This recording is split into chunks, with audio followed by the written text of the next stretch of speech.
9/11, which is another lie. Through 9/11, then you're fighting a war on terror, and now all of a sudden you go into Iraq, which was another lie, and now they're going to do Iran. You know, and it's all one thing leading to another, leading to another, leading to another. Now, I would say, what are you doing this for? What's the point of this thing? You have all the money in the world you ever want. You have all the power. I said, you know, you're hurting people. It's not a good thing. And he would say, what do you care about the people for? Take care of yourself and you take care of your family. And then I said to him, what are the ultimate goals here?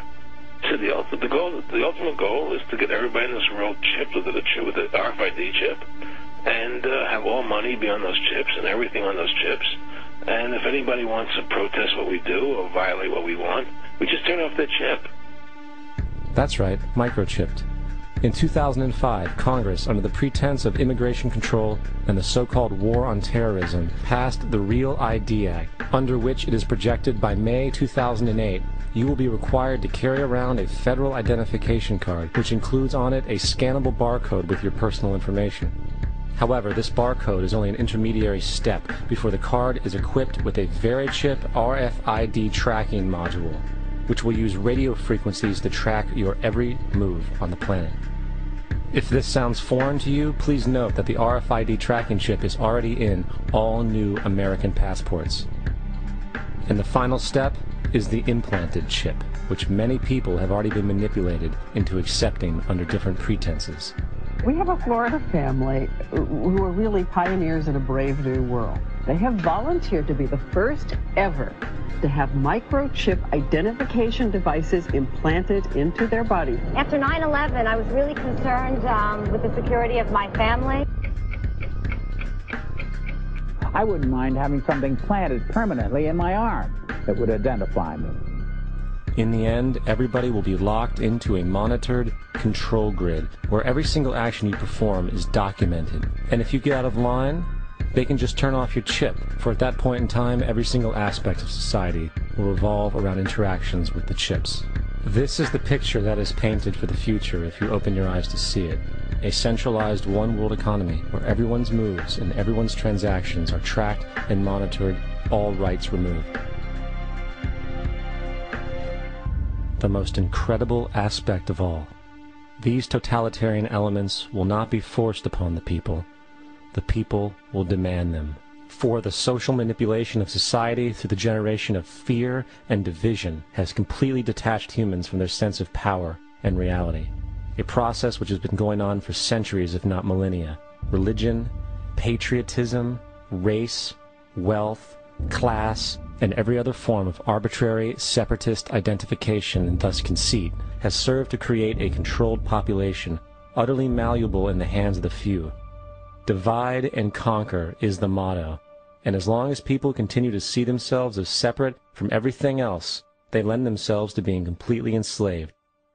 The men behind the curtain know this, and they also know that if people ever realize the truth of their relationship to nature and the truth of their personal power, the entire manufactured zeitgeist they prey upon will collapse like a house of cards.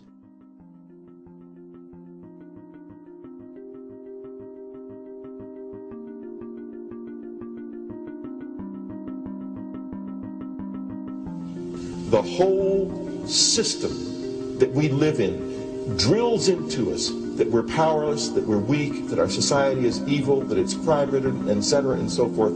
It's all a big, fat lie. We are powerful, beautiful, extraordinary. There is no reason why we cannot understand who we truly are, where we are going. There is no reason why the average individual cannot be fully empowered. We are incredibly powerful beings. You know, I think I spent 30 years of my life, in the first 30, trying to become something. I wanted to become good at things. I wanted to become good at tennis. I wanted to become good at school and grades and everything I kind of viewed in that perspective. I'm not okay the way I am, but if I got good at things, I realized that I had the game wrong. That the game was to find out what I already was. Find out what I already was.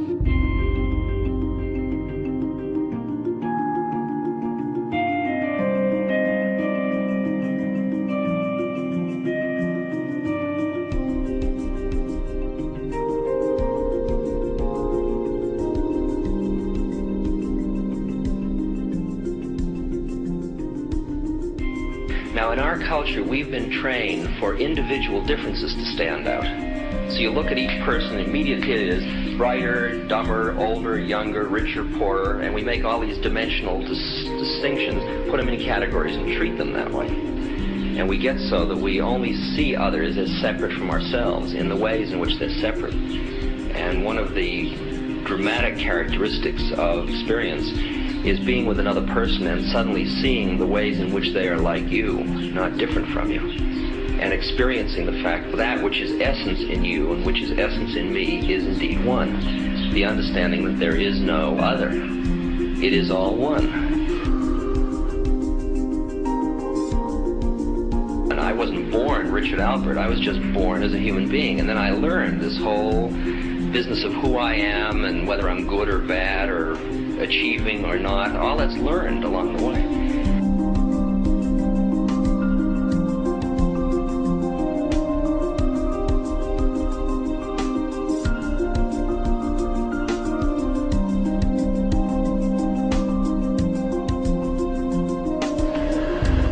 Appeals to racial, sexual, and religious chauvinism, to rabid nationalist fervor, are beginning not to work. A new consciousness is developing which sees the earth as a single organism and recognizes that an organism at war with itself is doomed.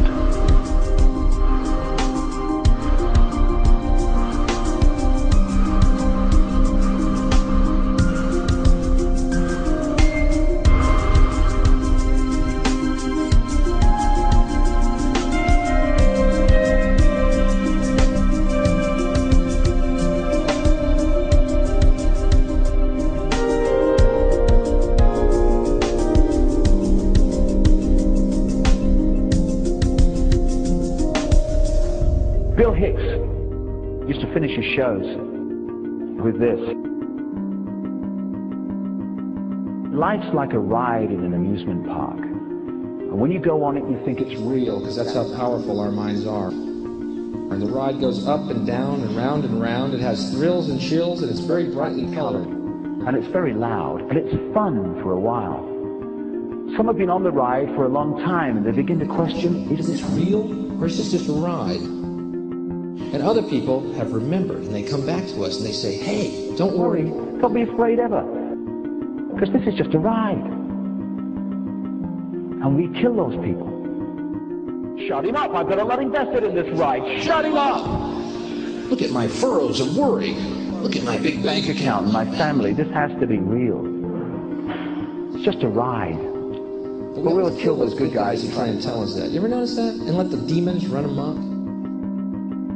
But it doesn't matter, because it's just a ride, and we can change it anytime we want. It's only a choice. No effort, no work, no job, no savings of money. Just a choice right now between fear and love.